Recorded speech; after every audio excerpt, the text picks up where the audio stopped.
What's going on, guys? My name is Phil, and today I actually want to make one point very clear. This is going to spoil the entire game for you.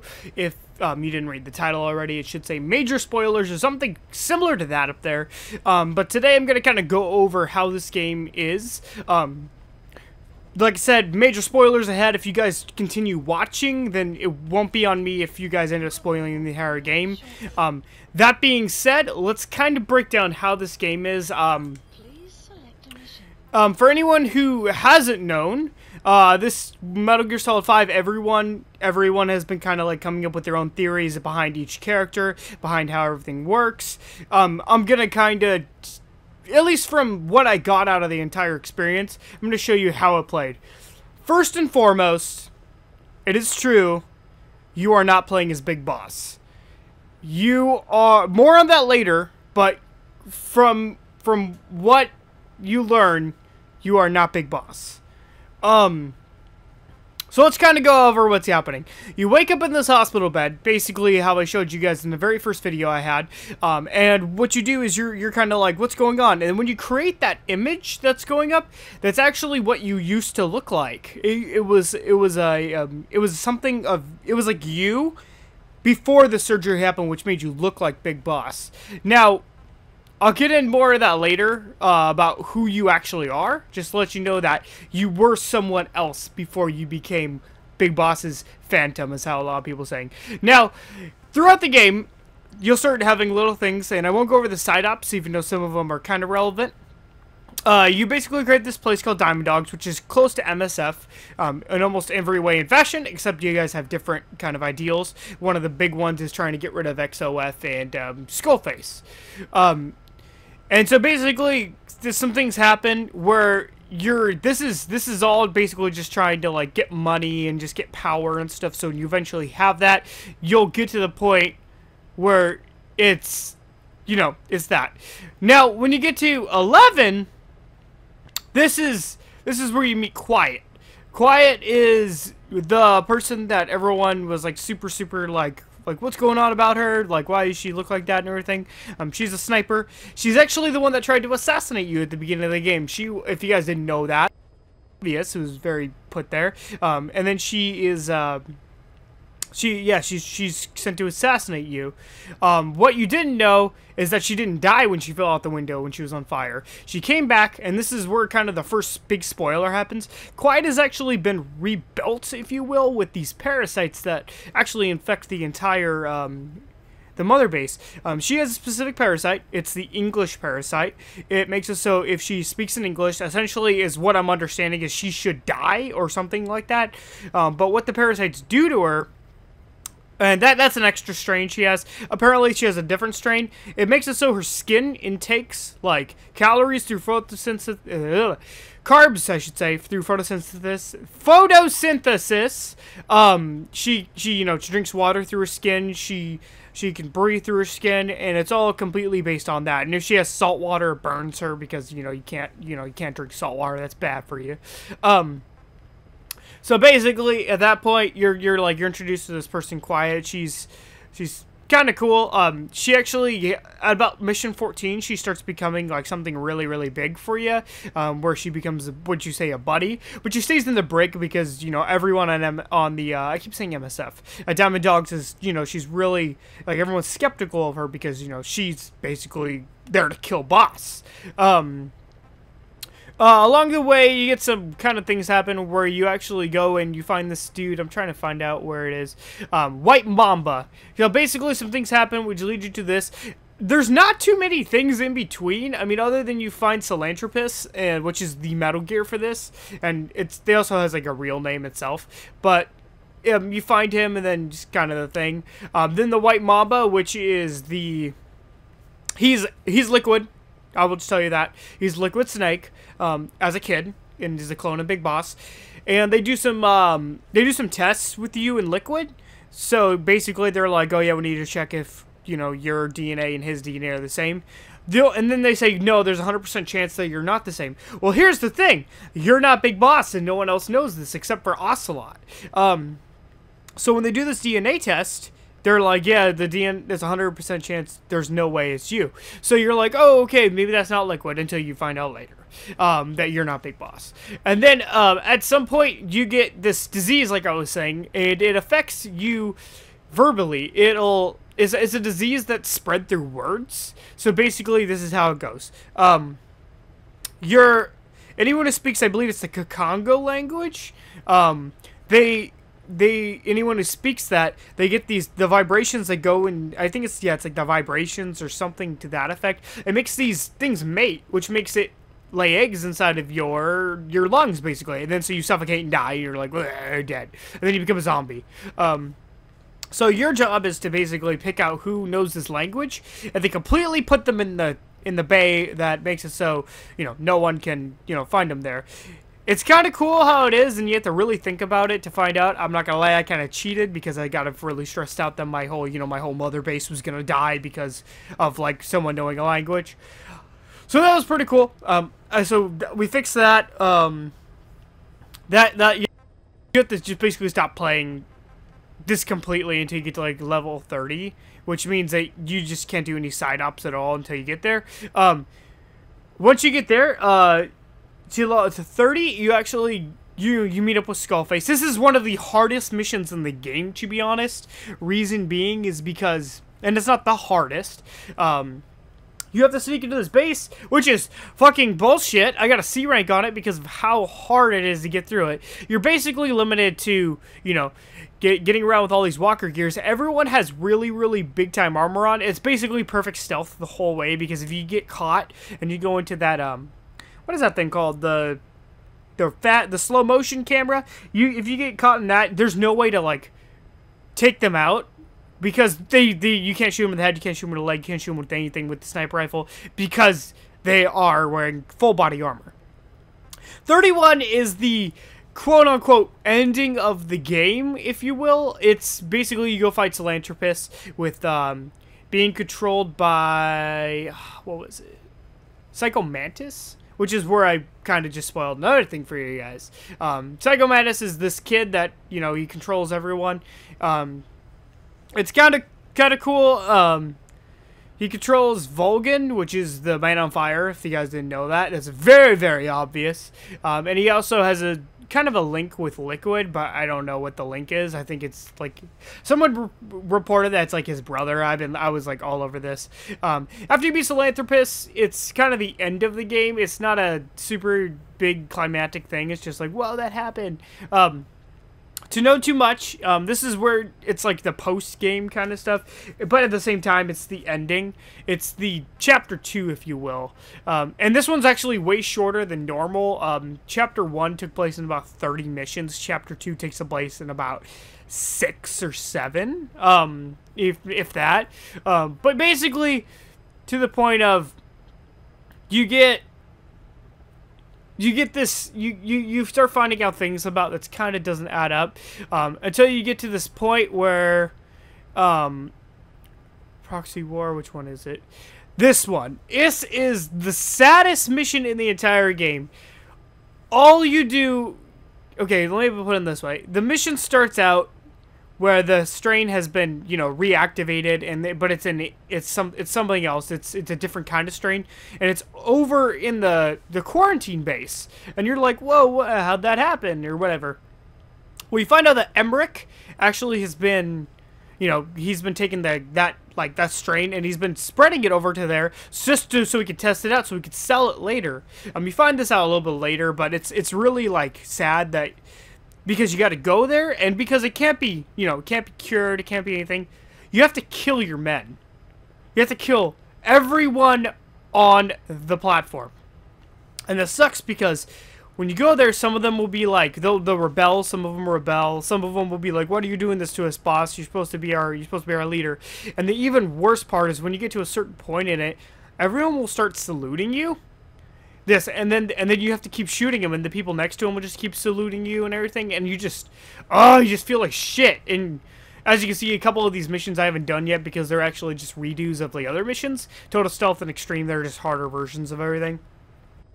It's so sad, and that really hit hard for me because I was like, oh my god. Now, what comes after this? is probably the saddest part in the entire game when it comes to a certain character itself. This one is basically you start a side mission where Quiet's gone. She just leaves. She gets, I don't know if she gets captured or something.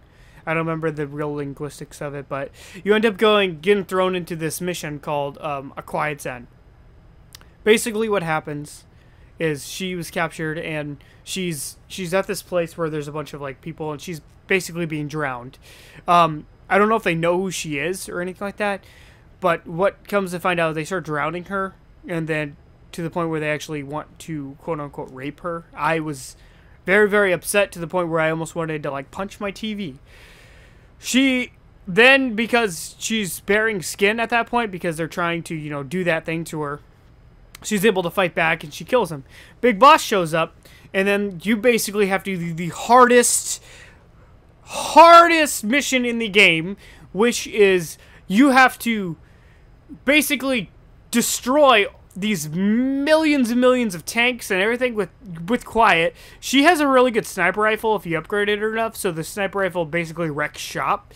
But she'll start shooting everything, and you'll support her and everything. And then when you finally destroy everything, which literally took me about an hour and a half to kill everything because I kept dying constantly. I actually got very, very frustrated with this mission because of how hard it was.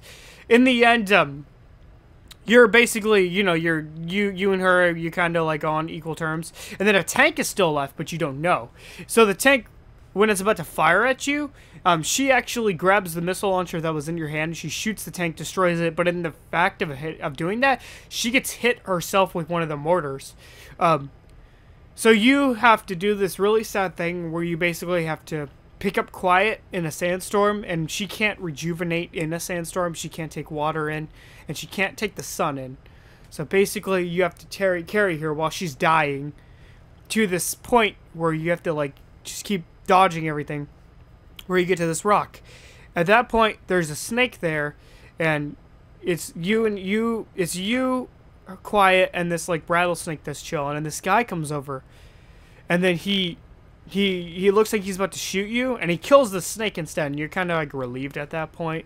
Well, here's the sad part, is there was two snakes, and Snake willingly puts himself in the way to block Quiet from being stung by the snake or bitten by the snake. So basically what happens is Snake is dying now. Snake is at the point where he is going to die, like cardiac arrest or something. He's gonna be gone. There's no longer gonna be a snake. At that point, Pequod, I think his name is. He's the landing guy. He calls in to find out where you are so he can come pick you up. But since you can't talk because you're dying, and Quiet is there, and if she talks in English, she will die. She begins talking to her into him in I don't know which language it is. I don't know, but the guy can't understand it, and then he's about to, like, he literally says he will pull out if he doesn't know where you are. So Quiet, essentially, at that point, she speaks in English, and in doing so, she activates those little virus things, which will, in quote, kill her. So she gets you basically rescued, and then you ask where's Quiet. So you end up following these footsteps, and it's super sad until you find this tape where she basically says that she had feelings for you the whole time. And well, it's kind of weird because you're like, well, why is this happening? Because, you're Big Boss, you don't know. Like, what, you already have, something else, you don't have time for this kind of stuff. But that's when, it really hits home that Quiet's gone. You can no longer use her as a buddy. She's no longer at the actual missionary. If I guess just show you guys what's going on here with that. She's actually not even in the brig. Why are they in the sick bay? Why were you in the sick bay, kids? Killed or extracted by rival. There's a lot of people that got killed or extracted by rival. Quiet is missing in action. It means basically we don't know if she's dead or not. It's presumed that she's dead, but no one knows for sure. And like I said, while this is a spoilers, this is also kind of a discussion, if anything. But you get to this after you're done with that. it just hits you really hard because you don't know what's going on. You just feels really, you just feel really alone because, you know, you have so many moments with her, and she's also one of the most powerful buddies in the game. Well, I said that she's kind of underpowered by the DD. During the armored vehicle sessions and the tank ones, she is so ridiculously powerful that it's just perfect. And then you go to the 46, the truth. You wake back up, and in the hospital, where it shows what happened in the original. Except this time you find out that where you were, you're not Big Boss. You are the character you created. You're the medic from the helicopter in Ground Zeroes, and you throw yourself in front of them, and that's why you have the, you know, the horn and the shrapnel and everything in you. And they basically chose you to be Big Boss's Phantom. You get this surgery, which makes it so you look like Big Boss, everything like that. You also, what is it called? You have this hypnosis kind of thing going on, where you basically, you think you're Big Boss. They do a process where they give you all of his memories and everything, and then you forget yourself, and you'll learn it later. It then has Ocelot and Big Boss talking about how, like, Big Boss is going to go do his own thing, where he's going to establish Outer Heaven, or Outer Haven, if you want to call it that, which takes place in Metal Gear 1. Now, it basically just completely destroys, like, your perception of the game, because you're not Big Boss, you're this other guy, but he tells you you are Big Boss. He's like, you both are Big Boss. When you get to the final cutscene of the game, which is you in the place where Outer Heaven is, it's basically, it takes place in 1995, where the uprising is happening, and you get a tape from the real Big Boss saying that Solid Snake is coming to get you. And so that means that in Metal Gear 1, you are not Big Boss. You are not fighting Big Boss. You are fighting Venom Snake, who is taking the role of Big Boss. You're fighting the medic. So that explains why in Metal Gear 2, when he says Big Boss died, he did actually die. This is the first time you're actually fighting him in Metal Gear 2.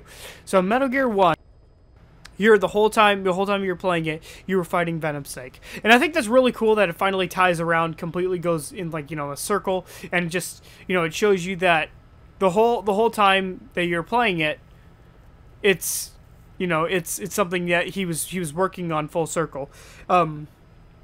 And then when finally the credits roll, and then it just shows the title, you find out that Big Boss said that Ocelot will be taking care of Liquid. Basically, he will be his mentor slash subordinate. It's kind of weird, like, I don't know how it plays, but Miller is in charge of Solid Snake, David, who he will, you know, he'll mentor him, he'll teach him how to do all this stuff. And that's where, you know, that's where Metal Gear Solid 1 shows and all that, where it's like Master Miller, it's like, and then it's super, super sad, and it's, the whole game just makes you, and to be honest, if it wasn't for the fact that I was having such a fun factor with everything else, I don't know if I could replay the game right now with the amount of, like, emotion that, like, went through it. Last night, it was up till about 4 in the morning. I was playing the game till about 3. And at about 4 a.m., I was kind of, like, thinking to myself, I'm like, wow, this happened. Like, this has come full circle. And if this is the last Metal Gear game, then I don't know what to think, man. I really, it mind fucked me, like, really bad. It's a complete it's like I said, it's complete full circle. Everything that happened, and I'm trying to get through my head that this is a thing. But yeah, guys, while I know this wasn't a complete sum up of everything that happened, it was basically a brief discussion and basically spoilers for everything that happened. Leave it in the comments below if you guys want to talk about it or anything like that. Make sure that when you look down there, it's going to be completely spoilers oriented, even spoilers I haven't talked about here. Stuff can be like with Volgin or the kid that ends up becoming Psycho Mantis. It could be even like Solid Snake, what's happening with him. Eli, which is a cut thing, which is actually I'll talk about one more time. Episode 51 was cut for the game, but it is canon. It's in a Blu-ray disc because you get it's limited edition, which I got. It basically it shows that Eli's on this, like, island where I know clouds are coming, where he is Metal Gear, and he is, you know, he wants Big Boss's body essentially, so it ties back into one, and he establishes like this own like kind of almost like a nation, if you will, with like all these kids and stuff, and he's trying to kill everyone, and kids won't die because of the disease. And then when you get there, you have to kill Salanthropus, or your whole Diamond Dogs does, and then you're about to kill Eli, but he is saved because Big Boss just doesn't decide to kill him. And then Psycho Mantis comes down, he saves Eli from the like parasite that was inside his lungs, and then he's like, I'm gonna get revenge. So all this stuff that happens, it ties all back around. I'm super like anxious about like everything that happened. Sorry to hit the mic, but yeah, if you guys, like I said, if you guys want to discuss it in the comments, feel free to. If you guys wanted me to make another video like this, I will. But yeah, guys, make sure to subscribe. If you guys have any ideas for games I should play in the future, leave it in the comments below. If you guys could test me a like, it would help me out so much. Other than that, guys, stay classy.